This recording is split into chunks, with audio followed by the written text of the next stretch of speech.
catch the movers and shakers. The brightest minds from across the country talking about what makes them tick. This is Rock the Talk on IndigoMusic.com. Well, welcome to yet another edition of Rock the Talk right here on IndigoMusic.com. And this is where we talk to all the movers and shakers from all across the country. And today I have somebody closer to home right here in Bangalore. And Prasad Bidapa is on the other side. And of course, Prasad Bidapa, a fashion stylist, a choreographer, and of course, fashion guru that's been around for a while. Prasad, thank you so much for joining me today on Rock the Talk. My pleasure to be on Rock the Talk. It's just wonderful. You're my favorite radio station, so I'm happy to be on it. And I like that you said Rock the Talk. It has a nice ring to it, doesn't it? Yes, it does. Especially when you say it. Prasad, firstly, we have to ask you, I mean, this is something that I ask everybody I talk to. 2020, how's it been for you? Well, how's it been? The last 5 months have been a real lockdown, I must say. And life's changed so much. I think we have learned to stop and smell the flowers again. And, really take some time off from this frenetic life that we led. I mean, I spent 40 years traveling around the country and around the world like a decapitated chicken, and finally to be at home with, no sort of commitment anywhere, not having to travel. I think it's been wonderful. I've quite enjoyed it. I've sort of rejigged my life a little bit. I still keep to a very standard routine of waking up at the same time and exercising for an hour and getting ready and getting dressed, because it's such a temptation to lie around and not wear anything, too fancy. But I thought that's a bad idea, because you tend to let things go then. So I sort of make it a point that we run our life on a fairly structured level. And I've moved the office to my home, and I've got a couple of my staff coming in to work every day with me. So we work for a few hours, we keep projects going on. I don't want to sit around doing nothing, because then we'll come back to a world that has nothing. So I'm just on, so like that. Wow, I like how you paint a very amusing picture. You mentioned a decapitated chicken. That really took my imagination somewhere. But also, you did mention that it's important to dress up even when you are at home. Now, that is that's a lesson that I'm yet to learn. But I think it's really important, right? I mean, it works on a mental level. Yes. It does, because, you make an effort to get dressed and to wear something that you're not just going to lounge around the house all day, because then you get lazy, So I always think it's worthwhile making an effort. And I'm reading a lot, I've caught up with a lot of my reading, a lot of unfinished books that I hadn't gotten around to finishing, but I managed to finish a lot of books, and listening to a lot of music, listening to the radio. I mean, my day passes quite fast, I must say. I'm not bored, or I'm not listless. I'm quite energized and enjoying my time at home. Well, not bad. I mean, most people, when I ask them about 2020, they have a lot of negatives to say, but I think you're really lapping it up. You're enjoying yourself completely. I mean, I think you're enjoying the break. All right. So any lessons learned as well? I mean, you mentioned a few things like you've slowed down. Now you can enjoy the littler things in life. But apart from that, any specific lessons that you think you've learned thanks to the pandemic? Well, I think that, Bangalore's figures are not encouraging. It's just sort of seem to be infections going on higher and higher, but the death rate seems to have fallen. And it's a bit worrying, because it looks like we can't get back to a normal life for another few months at least. When this all started in March, I'd gotten stuck in Sri Lanka. We'd gone there to do some shows, and then suddenly the government closed the country down. And we had some trouble getting back to India, but we got back around the middle of March. And ever since then, the last 5 months, I've just been at home. And we kept thinking this is going to finish in 1 month. This is going to finish in 2 months. But it just didn't finish. And now we're almost 6 months into lockdown. And I think that we've all learned to lead a new kind of a life. So I suggest that you ride this one out. I know it's very difficult for some young people to face the thought of another 2 months at home. But come on, at the end of the day, your home is your castle. And it's something that I think that you really need to understand, that being at home is not a negative thing. It could be a very positive thing. Some of you might have a talent to write. why not use this time to write or to paint or to draw or read or watch really great movies? I mean, thank God for Netflix and Amazon Prime. What would we do without it? All right, that's lovely. I mean, it's nice to see that you have other interests as well apart from fashion. And we have to talk about fashion because we've obviously spoken about the pandemic quite a bit. But Prasad, so just to bring back the essence of who you are right now on during this conversation. So what's the latest fashion trend according to you in the year 2020? What do you think really stands out? I think the biggest trend is going to be what we call upcycling, which is pulling out all your old clothes, fixing them up properly and wearing them again.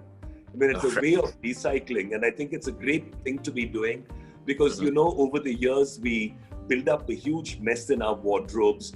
We keep some pieces that we are attached to, but we're never going to wear again. So I suggest to a lot of person, why not have an exchange program going on? Let's all get our clothes online, show you can take something of mine that you like. I can take something of yours that I like.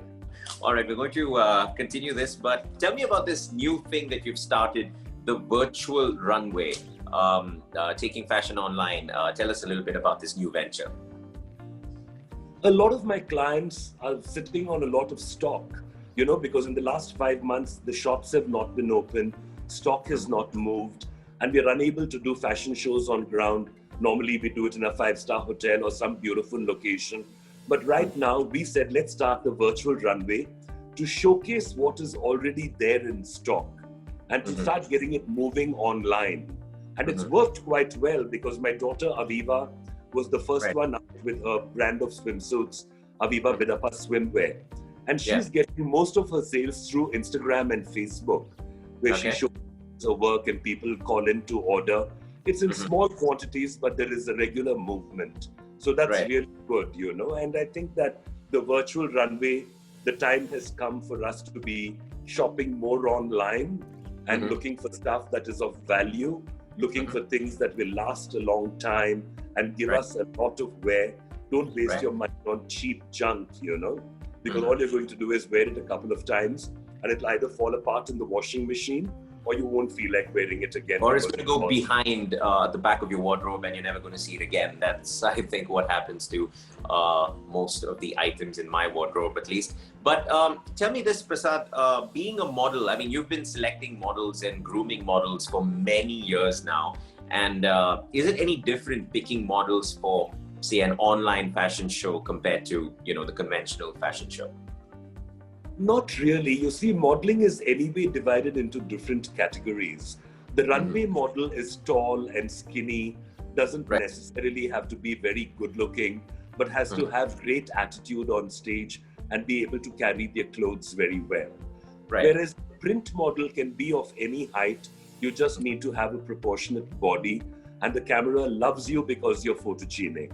And then comes the television model for television commercials and for ads and things like that, who needs to be a bit of an actor, who needs to be able to communicate through dialogue or body movement, the kind of things that you need to do. I mean, when you put on the TV today and you look at ads, there's every kind of person in them, from old to young, to fat, to thin, to dark, to fair, to whatever. There is a place for everyone in the modeling industry. You've just got to know which category you belong to. So you don't waste any time in trying to be a runway model if you're not tall. You know then that your strength is photographic modeling. So concentrate on that. Concentrate on getting good pictures done. Yeah, but particularly, I mean, I was talking particularly about runway modeling because I guess that's moving online these days because everything else, of course, stays the same. So, so there's no particular difference in that regard. But you know, selecting models over the years, there have been times when you've had to also break a few hearts and let people know that, okay, you cannot be a model. So how do you, I mean, is that difficult to do? And how do you actually do that? The one thing I've learned in life is I can never say to anyone, you can't be a model. For the simple reason that everyone can be a model. There's always an ad out there for you that wants your body type, or you playing the boss, or you playing the canteen staff, or whatever, you know. There's always, if you have this dream about modeling, you should just have a few good pictures clicked on your phone and share it with coordinators. You'd be surprised. Sometimes we're looking for very ordinary people. Not everyone has to be good looking and tall and have lots of attitude. You sometimes need people who have none of these things. So when we are choosing models, I just make it clear that I am choosing for a particular purpose, which is of signing up models for my agency. And that I have a DNA in my agency that specifies what kind of model I look for. So when we have a model audition, thousands of young people turn up. And then we go through a sort of weeding down, and we retain about 100 of them whom we feel have the potential. And the others are told, you can either improve your body or improve your presentation and come back again next year. I'm not one to encourage anyone. I don't like doing that because I have no right to put anyone off. I have no right to tell anyone they don't belong in the industry, because what do I know about it? You never know what they could achieve. You know, and in my many years in fashion, I've seen people who had no potential in the beginning, groom themselves, polish themselves, put themselves together until they became successful models, and hats off to them. So that's why I never ever tell anyone you can't be a model. I always say you can be a model. All right, very well said. And also, you know, thanks to this pandemic, a lot of people are not stepping out as much as they used to. So do you think fashion trends are going to change towards, you know, innerwear? I'm sorry, I mean indoor wear rather than outdoor wear. Well, yeah, I wouldn't mind innerwear either, but yeah, indoor wear. Yes, I think to a certain extent, loungewear, as we call it, or homeware, is going to become a very big category, especially with those young executives who are working from home and would rather work in a comfortable pair of track pants and a comfortable t-shirt, or maybe smarten it up a little bit because you're on Zoom and you need to create a good impression and you can't sit around in your nightie all day, you know. So maybe homeware will become a bigger category. But you know, I'm a very hopeful person, and I believe that in a few months, we will come back to what we used to be. There'll be weddings and parties and fashion shows and things to go to. So I don't think that fashion is going to take a backseat just yet. Okay, but your sleep may take a backseat if that happens, right? I mean, you're gonna lose a lot of sleep again. But also, Wikipedia tells me that you live on a farm in Yelahanka with your family and a whole lot of dogs and cats. What's a fashion guru doing in a farm? You know, we were very lucky. Judy and I picked up a 2-acre property in many years ago when it was very affordable. And suddenly Judy one day decided and said, let's build a small house there. And then when we built it, we loved it so much, we just decided to move out of the city. It was one of the best things I ever did. I had to commute into town every single day, but the joys of living in the country are just amazing. You know, I have nature all around me. There are birds in the garden. We have 10 dogs. My kids are in and out of the house. They're both grown up. They're not kids anymore. My son runs a homestay in Kurg. Adam runs a homestay in Kurg, which he is going to open again in about 2 weeks' time. And Aviva is busy with her swimwear designing. And she also works with me in the business. So she's almost taken over as a choreographer. She's the one who sets all the trendy new music. So it's all good. You know, I like living over here. The pace of life is slower. You tend to appreciate things around you more. And I'm so glad that we had this during the pandemic. Because I was just about to say, no wonder you're in such a good mood compared to everybody else during the pandemic, because you can be in lockdown in the farm. I think so. Yeah. All right, Prasad, now it's time for the rapid fire round. Okay, so quick questions, quick answers is what we're expecting. So I hope you're ready. Yeah. Ready? All right. Your first question, a fashion trend that should make a comeback. I think bell-bottoms should make a comeback because, you know, women look damn good in bell-bottoms, and especially Indian girls who have a curvy figure. You know, the bell-bottom balances their figures out very nicely, and they look a lot better in flared jeans rather than in skin-tight jeans, which seems to be the prevailing trend. So I'd love to see bell-bottoms come back. I mean, it's a hippie thing from the 70s, but I love the look and I would love to wear it again. I think it did come back for a bit in the late 90s. It did. Yeah, and then it went away again. Thing.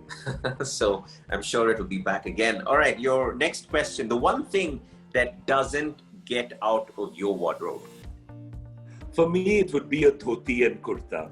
You know, I'm, I think, one of the original people in the country who revived the dhoti.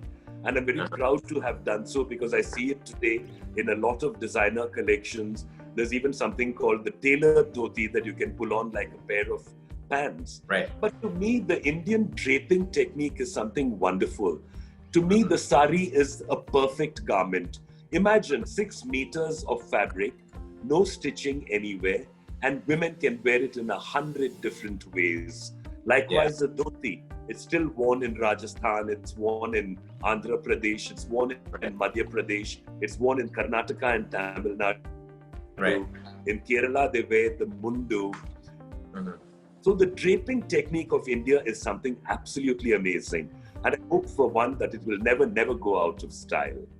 All right, I think that's very well said. And I think a lot of people are suddenly, after listening to that, can be very proud of what we have going on. And also, one fashion trend that you could never get on board with, you know, you just felt it was stupid. Maybe something by Lady Gaga, because I love her to bits. I adore Lady Gaga, and I'm watching her in Dua Lipa all the time with the new video they've done with Madonna. Right. But you know, it's something that's fun to look at, and it's something that's wonderful to view. But I don't think I will be able to wear those kind of Gaga clothes ever. So it's fun to look at, but I would not be wearing that in a hurry. All right, great. A celebrity that you think needs your styling tips? A celebrity? That you think needs your styling tips? Somebody who needs it? Oh my, that's a tough one. But I'd love to style Prime Minister Modi actually, because he's a great spokesperson for Khadi. And I think that in a few places he goes a bit wrong when I see him wearing man-made textiles, and I'd like to get him away from that, much more into Khadi and hand-woven and handlooms. I'd love to style him. I really would. All right, lovely. And also a celebrity you think that does not need your styling tips because, you know, you're pretty stylish already. I think Kangana Ranaut is one of the most stylish people I've ever come across. It's not that she gets it right all the time, but she gets it right about 90% of the time, and that's good enough for me. So I think she's one person who would not need a stylist at all. All right. And maybe a PR executive though, I mean, especially these days. But all right, if 2020 was an outfit, what do you think it would have been? Like the Emperor's new clothes, nothing over there, but everyone pretending there's something there. So 2020 is all about being invisible, I think. Very nice. Very nicely said. Okay, my last question. One tip when it comes to personal grooming. Well, you know, the big discovery I made this year, after spending thousands of rupees on deodorants and sprays, which all of us do, is that ordinary alum, you know, the chemical alum, which all barbers use to staunch the, you know, they come in little hoop-shaped boxes, and alum is simply the deodorant. You just wet the tablet and you rub it under your arms or wherever you want to, and it keeps you odor-free and hygienic completely. So if there's one tip from me, a 25 rupee cake of alum goes on for 2 months. So don't waste your money in buying all those rubbishy chemical sprays that destroy the ozone layer and destroy your skin layer also, because you can get a lot of allergies and skin rash and irritations from using these perfume-based deodorants. So switch to alum and have a happy life. Wow, that's amazing. I love it when activism and fashion go together and you come together with some brilliant solutions for sure. Prasad Bidapa, thank you so much for joining me today on Rock the Talk. It was an absolute pleasure. But before you go, how about a word of advice for young people out there who maybe not as responsible, maybe not wearing masks, maybe even tips on how to ensure that wearing a mask can be quite stylish as well? I'd like to say that I was listening to some great experts speak on the subject, And they said that ultimately every one of us is going to get this infection, either in a smaller degree or in a large percentage. Some of us will recover, some of us will die. And the whole point of masking and keeping away from other people is to reduce the load on hospitals, on the healthcare industry. Because if all of us fall sick at the same time, it's going to become very, very difficult to get looked after. So stay safe, stay masked, stay, socially distanced, because it's very, very good for you. And then maybe you'll get a small dose of it and you'll recover without even knowing that you've had it. And that would be just about the best thing. So one piece of advice, stay masked, stay distant. All right. And also use alum. That should also be there. Is good because it's an antiseptic. Barbers have been using it to stanch cuts for many, many decades and centuries now. And alum is a really amazing chemical, and it doesn't harm your skin. And it takes away a lot of irritations that you would normally get from sweating in the heat. Stop wearing synthetic clothes. Switch to khadi, switch to handwoven, and see the difference in your life. Not only will you get a lot more compliments, you're going to look much, much better. All right. I think sometimes getting back to the basics is all one should do. Prasad Bidapa, thank you so much once again. Thank you so much. It's a pleasure being on Rock the Talk, and I loved chatting with you. Thank you, and do invite me again sometime. Will do, for sure. Thank you. Well, what a fun chat on Rock the Talk. That was Prasad Bidapa talking fashion, talking activism, and also talking about how sometimes it's important just to go back to the basics. So much fun, and you can get more such interviews and more such lovely content right here on Rock the Talk and right here on indigomusic.com. I'm Melbin, and bye.